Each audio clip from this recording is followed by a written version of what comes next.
Halloween is an unusual holiday. Most holidays are about cheer, but Halloween is about fear, a time to eat, drink, and be scary. October 31st, the day we call Halloween, in ancient Druid times was a New Year's celebration. And during this feast of Samhain, it was believed that the veil between this world and the next was very thin. So the ancients disguised themselves in robes and masks in order to frighten away the returning spirits that they might have wronged during their lives here on earth. And in Ireland, these disguised folks went from farm to farm, demanding edible tributes to Macalla, one of 300 Celtic gods. And for safety in the darkness, they carried hollowed out turnips containing lit candles. And the custom came from a legend about a spirit named Jack, who wandered endlessly between heaven and hell, carrying a turnip lantern lit by a piece of hellfire coal that was tossed to him by the devil. And this was the forerunner of today's jack-o'-lantern. Now, today, Halloween has evolved into an occasion that deals with demons and phantoms by laughing at them. And yet, if we've ceased to believe in literal phantoms and spooks and specters, they're still very real in terms of our inner demons and phantasms. A phantasm is something that is seen or imagined, but is not real. And as sophisticated as we imagine ourselves to be, we probably have just as many fears as our ancestors did. We just fear different things. And while Halloween may be a time of fun fear, the equivalent of surprising a baby by suddenly popping your head up and saying boo, the fact is that fear is a very real and very toxic element in our lives. Can you be scared to death? Yes, you can. You can literally drop dead from fear, something doctors call voodoo death. Now, earthquakes and terrorist attacks and muggings, all of these have scared people to death. Fear can literally stop your heart from beating.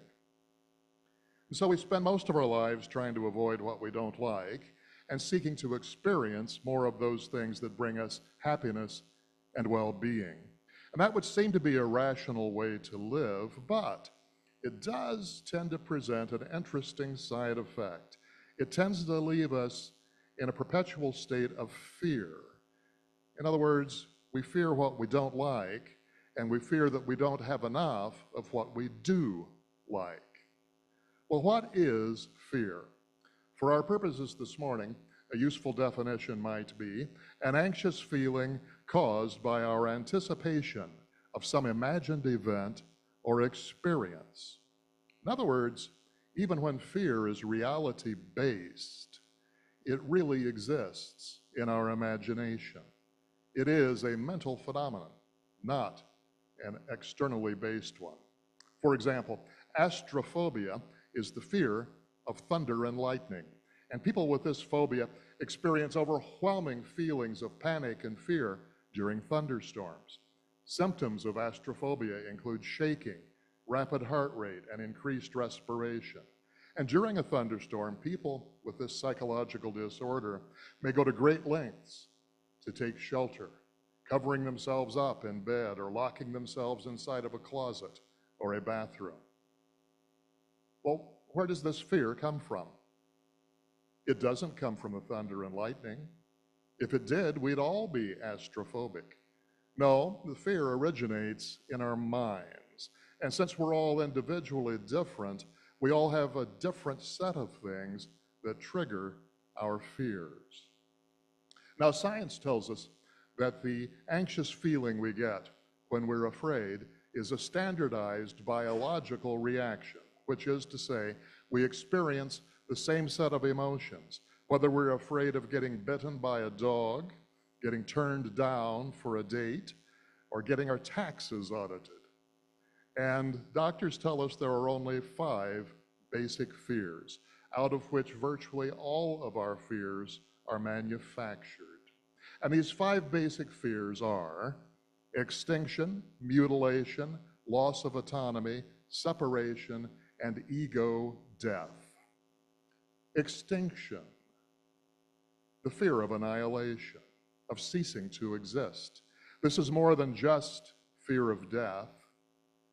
It's the idea of no longer being, which arouses anxiety in most people. Mutilation, being injured, that includes the fear of losing any part of your body. The reason little kids cry at the top of their lungs when they're getting their very first haircut is because they don't yet know about their bodies. As far as they know, cutting their hair off is the same thing as having their legs cut off. The thought of having our bodies mangled or losing the use of any organ or body part arouses an almost unbearable anxiety. Loss of autonomy, the fear of being paralyzed, entrapped, imprisoned, or otherwise restricted by circumstances beyond our control.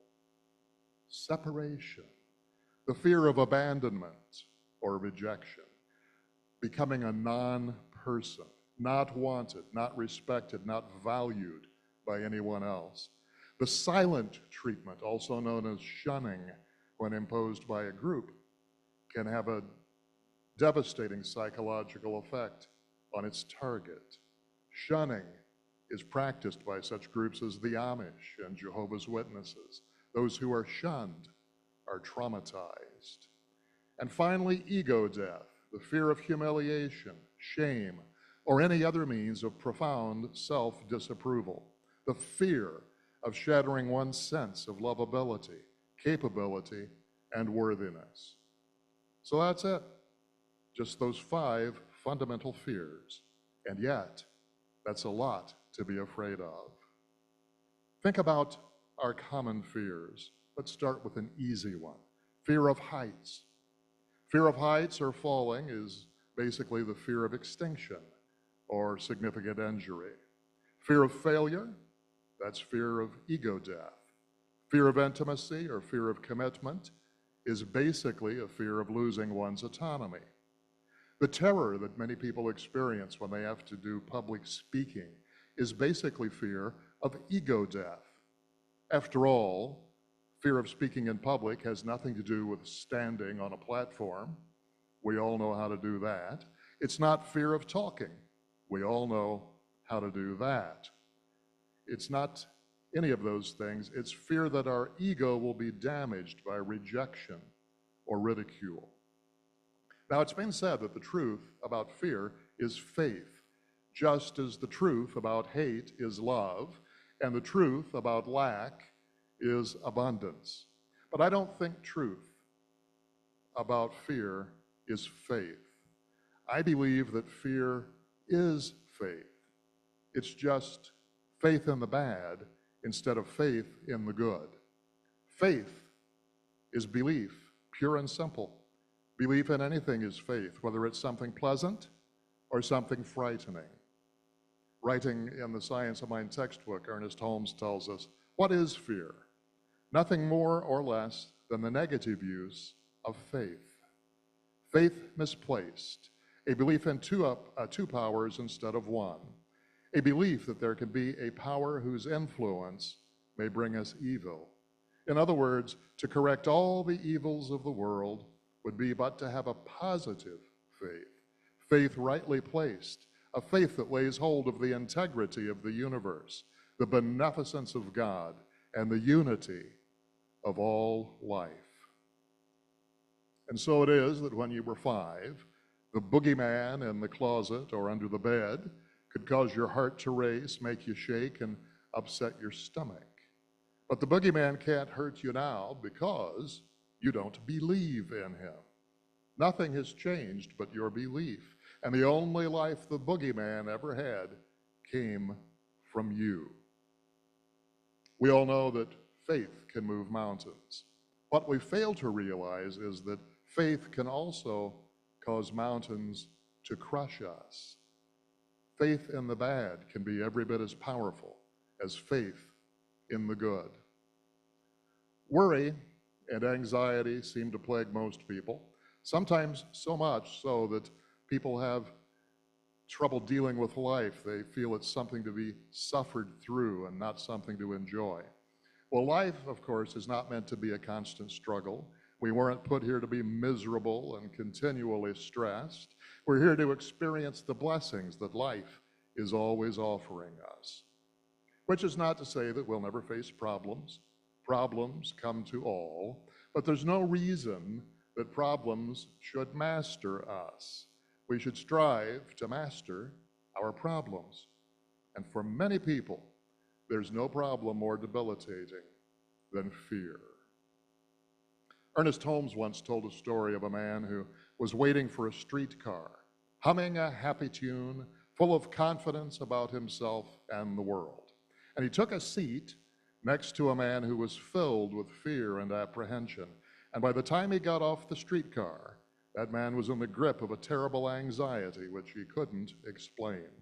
And Holmes accounted for this as follows: it is possible for us to catch fear from others, much as we would catch a cold, for we are all unconscious mental, emotional, and spiritual broadcasting stations.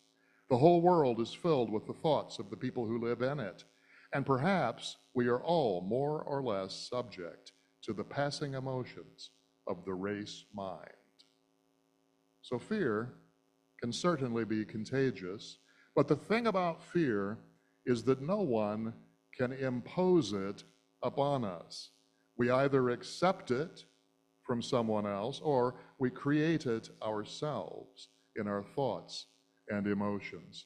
So our task when it comes to fear is to realize that we have just as much power to eradicate fear as we have to create it or accept it. All fears, large and small, have a definite impact on our well-being.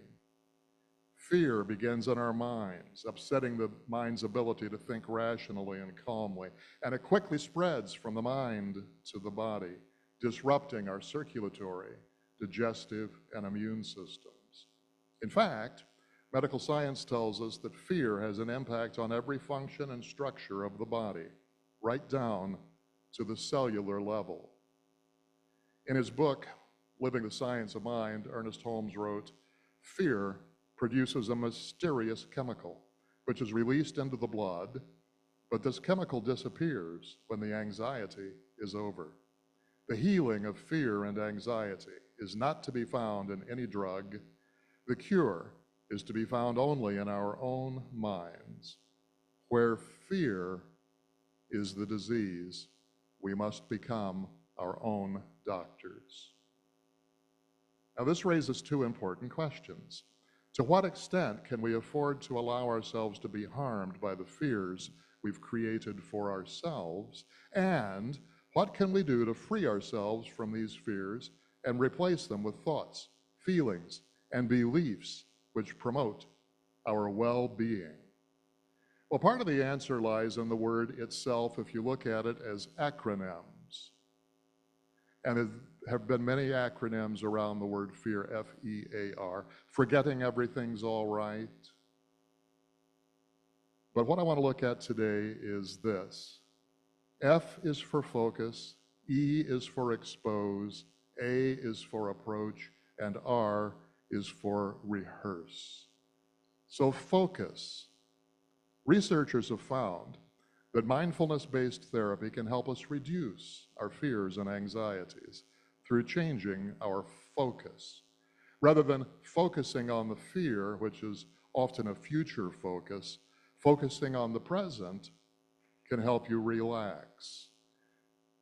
Practicing such skills as yoga or Tai Chi and various meditation practices, such as conscious breathing, will help you reduce anxiety and become more present focused. You'll be more aware of all the potential around you. And with that awareness, you can navigate around things you don't want to experience and stay on course for those things that bring you joy. And perhaps the most important thing about the power of now is that we can continually make right decisions about what to think, feel, and believe each step along the way. E is for expose, or expose instead of escape. Rather than facing their fears, people with anxiety try to escape whatever causes them to be anxious. And in contrast, what are called exposure strategies break down a feared task into smaller, more achievable steps. The things that cause us fear are identified and combated by taking small steps and then moving to progressively stronger fear-inducing situations or activities. So as an example, if you have a fear of public speaking, you could start small, rehearsing in front of a mirror with just you in the room. And perhaps the next step would be rehearsing your talk in front of a friend, and then rehearsing your speech in front of a number of people until you're speaking to a large group without anxiety. In other words, the idea is to gradually confront your fears, to sneak up on them, as it were. Trying to avoid what you're afraid of only increases and reinforces the anxiety, which is perhaps why Eleanor Roosevelt told us, do one thing every day that scares you. A stands for approach. Approach tasks instead of avoiding them. A hallmark of anxiety is the tendency to avoid tasks which we see as challenging. Approaching a task doesn't have to be done in a large-scale fashion. For example, if you were initially scared to climb a mountain, your first approach might simply be to learn more about the skills that are needed to be successful. And in addition, you could take an even smaller step, approaching the situation mentally. Research has shown that the act of mentally imagining taking the steps necessary to complete a goal can effectively reduce your anxiety. Now, please note that this only works well if you actually follow up this mental imaging with some action. As W. Clement Stone said, thinking will not overcome fear, but action will. And R stands for something closely related, rehearse.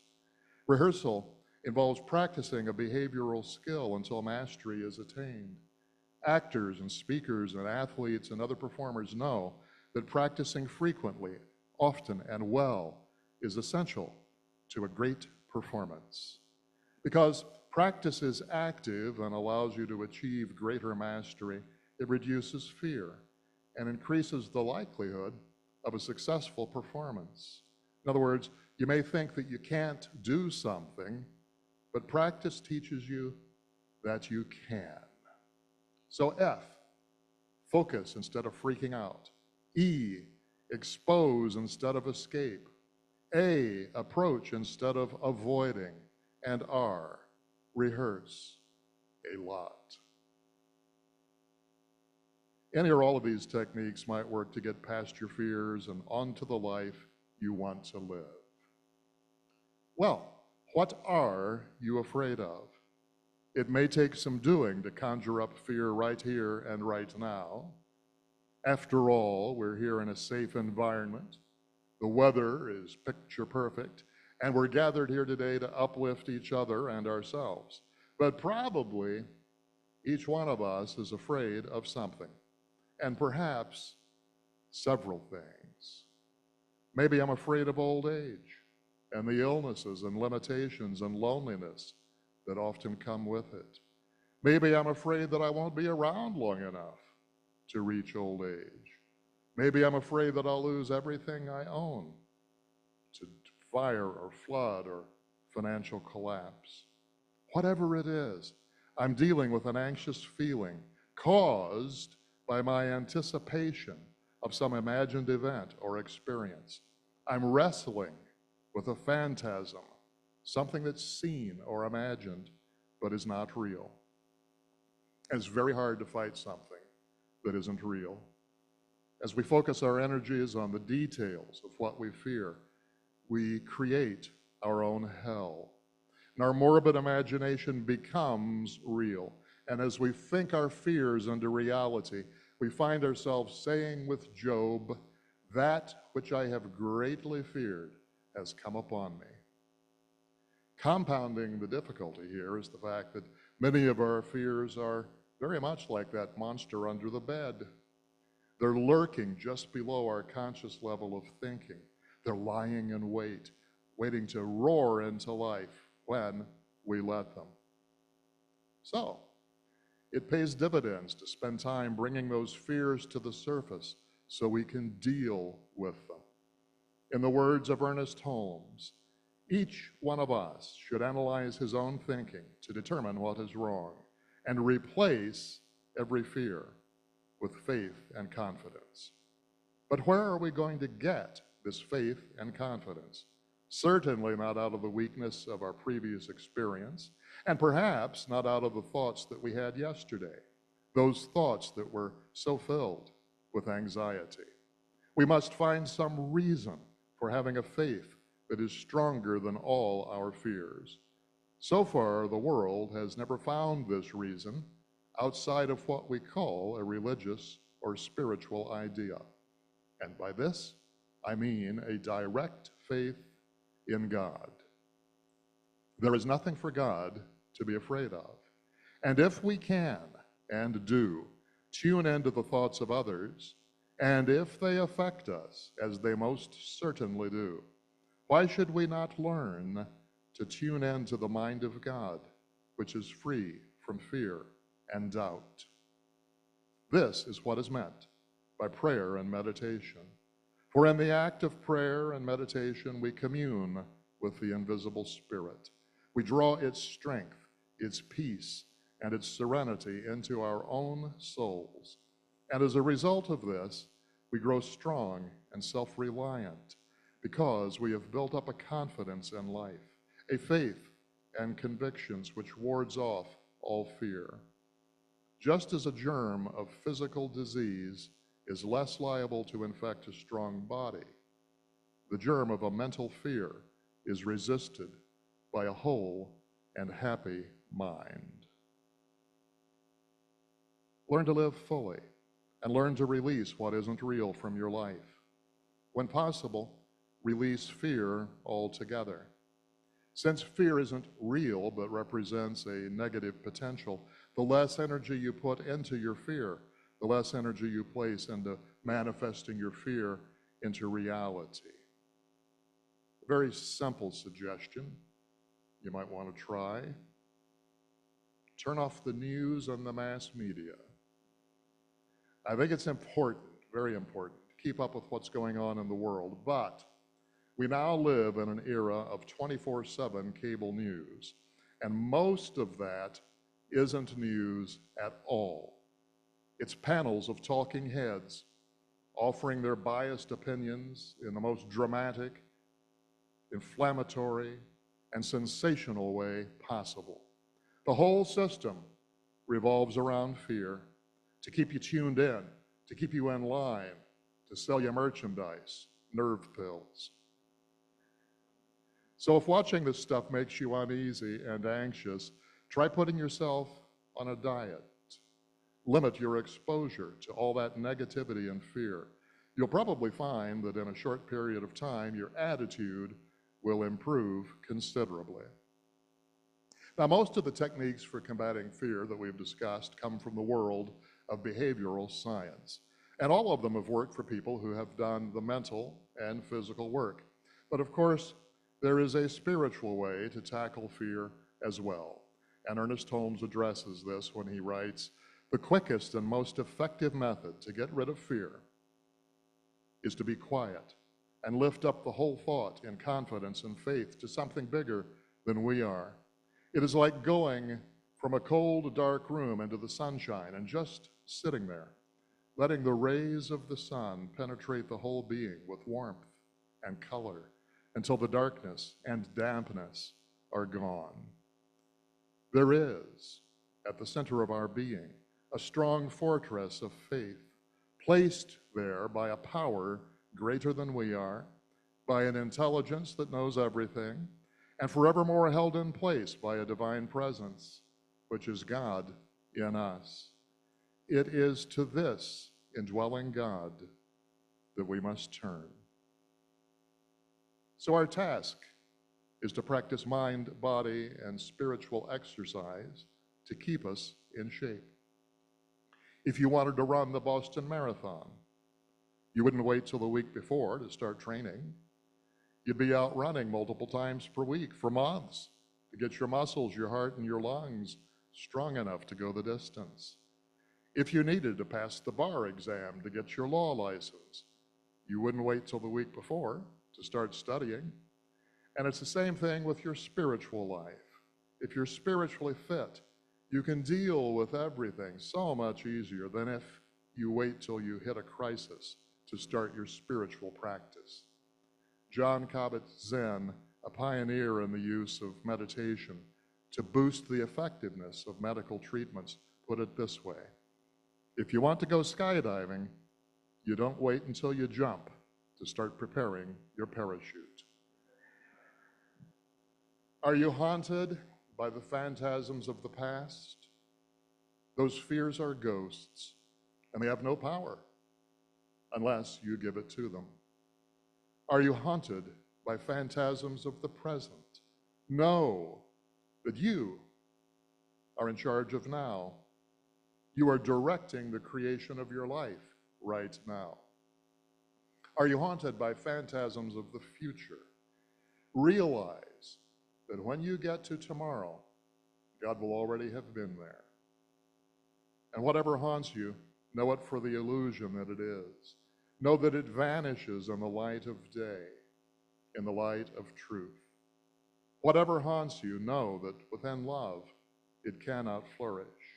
Whatever haunts you, know that the power within you is stronger than any ghost, specter, phantasm, or any other thing that shouts, boo, whether night or day. I leave you with my all-time favorite verse about fear. It was written by Ernest Holmes' brother, Fenwick Holmes, who was also a minister and spiritual writer and speaker. Fenwick says, "I know no fear and no regret. Whatever comes, I'm bigger yet." And years later he added, "I am greater far than the fears I fought. I told them to get, and they have got." Happy Halloween.